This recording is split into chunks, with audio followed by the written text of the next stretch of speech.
नमस्कार प्यारे हिंदुस्तान न्यूज 24/7 में आपका हार्दिक स्वागत। खबर रोहतक से। बीएलके मैक्स हॉस्पिटल ने रोहतक के मरीज सहायता केंद्र पर शुरू किया कैंसर मुक्त हरियाणा अभियान। बीएलके मैक्स केयर सेंटर नई दिल्ली के सर्जिकल ऑन्कोलॉजी एवं रोबोटिक सर्जरी विभाग के प्रमुख एवं मुहिम के मार्गदर्शक वरिष्ठ निदेशक डॉक्टर सुरेंद्र डबास ने कहा, कैंसर मुक्त हरियाणा मुहिम शुरू करने का लक्ष्य लोगों में जागरूकता बढ़ाना और शुरुआती जांच एवं रोग पहचान के महत्व पर जोर देना।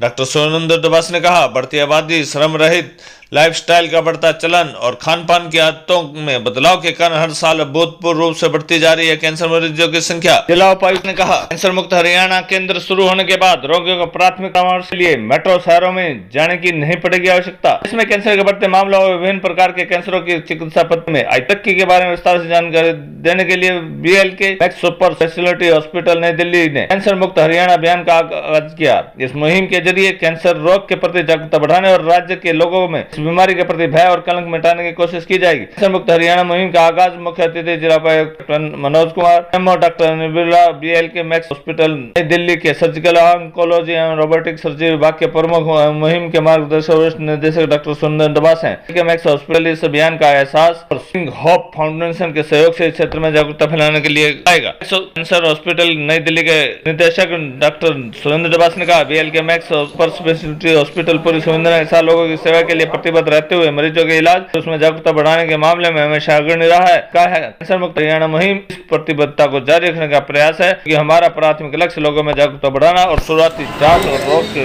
पहचान के महत्व पर जोर देना है। की रिपोर्ट। भ्रम इस बात का है कि कैंसर छुआछूत से हो जाता है, जूठा खाने से हो जाता है। ऐसा कुछ नहीं है और कैंसर को हराना बहुत आसान है अगर उसे टाइम से पकड़ लो और उसकी डाइट वगैरह सारी चीज ठीक कर लो। हर साल लोग मर कितने रहे कैंसर से? अगर 100 लोग मर रहे हैं क्यों है? क्योंकि अगर आप किसी भी अभी फिर भी थोड़ी सुविधाएं बेटर हो गई हरियाणा में। पहले कैंसर के नाम से फिर कलानौर में हॉस्पिटल, वहाँ भी कैंसर की विंग है, बट अब 30,000 नए केस। और ये वो है जो मैं पीतमपुरा रहता हूँ।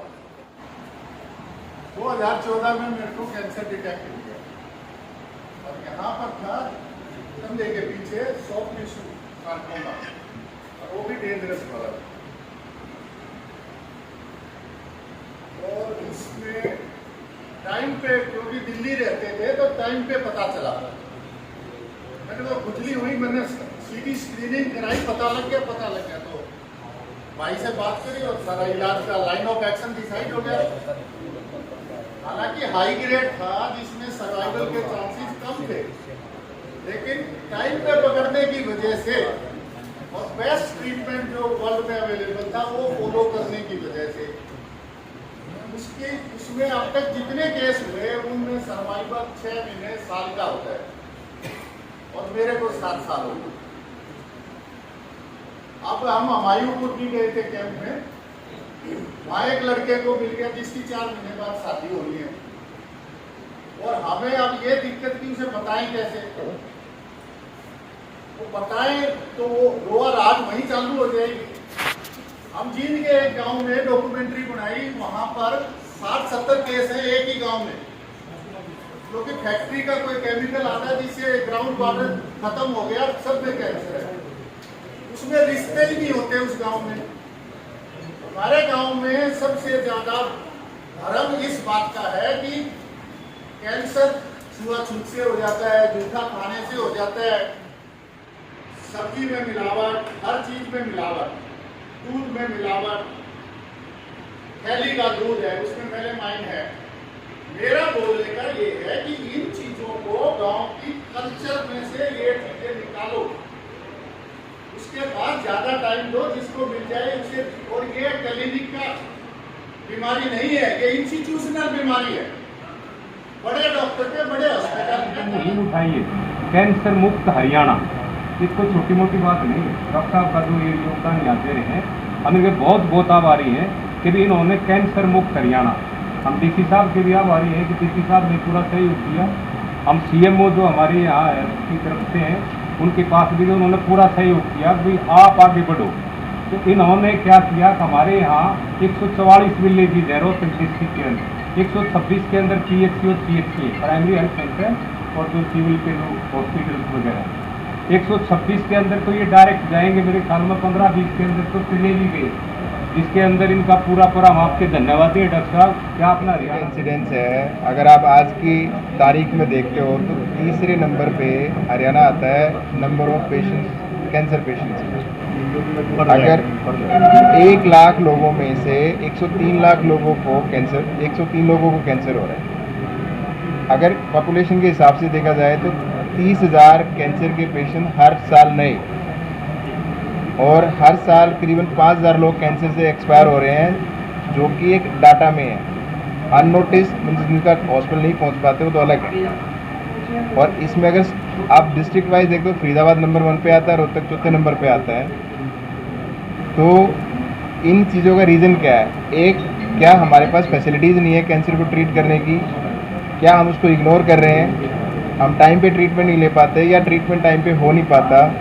तो इसका कैसे सॉल्यूशन किया जाए? सो इसके स्टेप बाय स्टेप जो प्रिवेंशन की बात कर रहे हैं, स्टेप बाय स्टेप प्रिवेंशन है कि पहला प्रिवेंशन तो ये है कि जो हमें जानकारी में है कि इसका रीज़न क्या हो सकता है, उस रीजन्स को हम कम करने की कोशिश करें। तो सबसे पहला रीज़न जब भी दिमाग में आता है स्मोकिंग आता है। स्मोकिंग से सबसे कॉमन कैंसर लंग कैंसर जैसे है और हरियाणा में नंबर 1 पे है। लैरिंग्स का वॉइस बॉक्स का कैंसर वो भी हरियाणा में नंबर 1 पे है। तो ये स्मोकिंग से रिलेटेड कैंसर है। तो पहली प्रिवेंशन तो यहाँ पे आती है कि स्मोकिंग को कम करना है, जो बीड़ी है, तंबाकू है, सिगरेट है या हुक्का है, जो भी है। सेकंड प्रिवेंशन ये है कि भी आपने कैंसर को अर्ली स्टेज पे पकड़ना है, चाहे वो लंग का हो, चाहे पेशाब की थैली का हो, चाहे प्रोस्टेट का हो, चाहे पेट का हो, ताकि उसमें आप क्योर का चांस बढ़ा पाओ। थर्ड स्टेप पे आता है कि आप उनको फैसिलिटी दे पाओ कि ये ट्रीटमेंट टाइम पे हो जाएगा और ट्रीटमेंट आपका up to knowledge best treatment हो, चाहे वो सर्जरी हो, चाहे कीमो या रेडिएशन हो, उसकी नॉलेज आपके पास होनी चाहिए, उसकी फैसिलिटी आपके पास होनी चाहिए।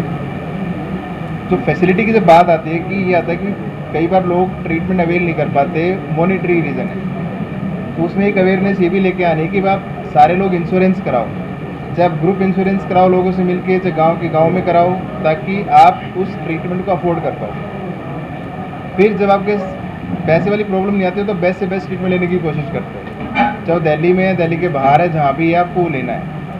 तो इस हिसाब से अगर आप तीनों लेवल पे जाते हो तो आप एक हद तक कैंसर को प्रिवेंट। मैं आपको एक छोटा सा एग्जांपल दूंगा। फीमेल 50% पॉपुलेशन होती है। सबसे कॉमन कैंसर फीमेल में ब्रेस्ट और सर्वाइकल कैंसर है। अगर सिंपल टेस्ट है मैमोग्राफी ब्रेस्ट कैंसर के लिए और पैप स्मीयर सर्वाइकल कैंसर के लिए, अगर वो टेस्ट आप रेगुलर कराना शुरू कर दो तो आप इन फीमेल्स में 80% कैंसर को अर्ली स्टेज पे पकड़ सकते हो। 80%। अगर आपने उस कैंसर को 80% अर्ली स्टेज पे पकड़ लिया तो आपके क्योर के रेट काफ़ी ज़्यादा बढ़ जाते हैं। पर आज भी हमारे पास ब्रेस्ट के कैंसर, अगर मान ली हरियाणा में आज के टाइम में 2.5 लाख कैंसर पेशेंट होंगे ब्रेस्ट के, इतना ही सर्वाइकल कैंसर के होंगे, तो इनका बर्डन हम कम कर सकते हैं। इनके लिए जो टेस्ट मैं बता रहा हूँ आपको, मैमोग्राफी और पैप स्मीयर, कुल मिला के 1000 रुपये के भी टेस्ट नहीं है और साल में आपको एक बार कराना है। ऐसे ही मैं अगर मेल्स की बात करूं तो सबसे कॉमन कैंसर आता है गले का, लंग्स का। आपने चेस्ट एक्सरे कराया उसमें भी आप 40% कैंसर पकड़ सकते हो। और गले के लिए एक दूरबीन की जांच होती है, लैरिंगोस्कोपी कहते हैं, उसमें भी आप कैंसर अर्ली स्टेज में पकड़ सकते हो। क्या भागीदारी रही सर भागीदारी में एक पहली तो अवेयरनेस है। अवेयरनेस मीन्स हम हेल्थ टॉक करें, चाहे हम कैंप लगाएं। Camp will be free of cost. अब health talk will be with the institute, या तो एजुकेशनल इंस्टीट्यूट है, स्कूल है या कॉलेज है, ये भागीदारी है। सेकंड भागीदारी आप करोगे ट्रीटमेंट की जब बात आती है, हम आपको बेस्ट ट्रीटमेंट ऑफर कर सकते हैं, ट्रीटमेंट में डिस्काउंट हो सकता है। पर मैंने आपको बोला जो मॉनिटरी वाली बात चीज़ आ जाती है तो वहाँ पे चाहे वो गवर्नमेंट हो चाहे प्राइवेट ऑर्गेनाइजेशन हो, वहाँ पे सबसे बड़ा हार्डल है। उस हार्डल को ही समझाना है कि उस हार्डल को दूर कैसे करना है। तो इंश्योरेंस, इसलिए मैं उसमें वेटेज दे रहा हूँ कि इंश्योरेंस होना बहुत ज़रूरी है, या आपका गवर्नमेंट पैनल हो या इंश्योरेंस हो। प्रिवेंशन के लिए क्या कुछ मेन कदम उठाना चाहिए? तो प्रिवेंशन के लिए मैं आपको बताऊँ, प्रिवेंशन के लिए स्क्रीनिंग, एक तो आपने फैक्टर्स हटा दिए, उस पर जोर डालना कि आपने कम करने हैं। सेकंड ये कि भी आपने जो ये अवेयरनेस जो मैं हम बोलते हैं कैंप लगा रहे हैं, स्क्रीनिंग कर रहे हैं, उसमें आप जल्दी पकड़ लो, तो ये 2 स्टेप है जिससे आप इनका बर्डन कम कर सकते हो। जो हेल्थ पे एक्सपेंडिचर का बर्डन है वो अर्ली स्टेज पे ट्रीटमेंट करके कम होगा। अदरवाइज़ कैंसर में जो आपका खर्चा तो बहुत ज़्यादा आता है, और जितनी एडवांस स्टेज उतना ही खर्चा ज़्यादा, उतना ही ट्रीटमेंट ज़्यादा। कैंसर होने का मुख्य कारण आज के दिनों में क्या है? सर कैंसर के मुख्य कारण बहुत सारे लोग गिना देते हैं आजकल, अगर आप गूगल करोगे तो हर चीज़ कैंसर कर रही है आज के टाइम पे। बट मेन फैक्टर अगर आप देखोगे, स्मोकिंग सबसे बड़ा फैक्टर है, सेकंड फैक्टर अल्कोहल है, तीसरा फैक्टर कुछ कैंसर्स होते हैं जो वायरस रिलेटेड होते हैं, जिनमें सर्वाइकल कैंसर सबसे कॉमन है, HPV वायरस कहते हैं। उसके अलावा जो हम कह रहे हैं भी हम इंडस्ट्रियलाइज हो गए हैं, अर्बनाइजेशन हो रहा है, उसकी वजह से हो रहा है, वे भी फैक्टर्स हैं, बट ऐसा कोई प्रूफ नहीं कि वही एक वजह है। पर मेन फैक्टर्स अगर आप ये वायरस रिलेटेड कैंसर्स, अल्कोहल और स्मोकिंग अगर आप कम कर पाते हो तो एटलीस्ट 30-40% कैंसर बर्डन आप कम कर पाओ।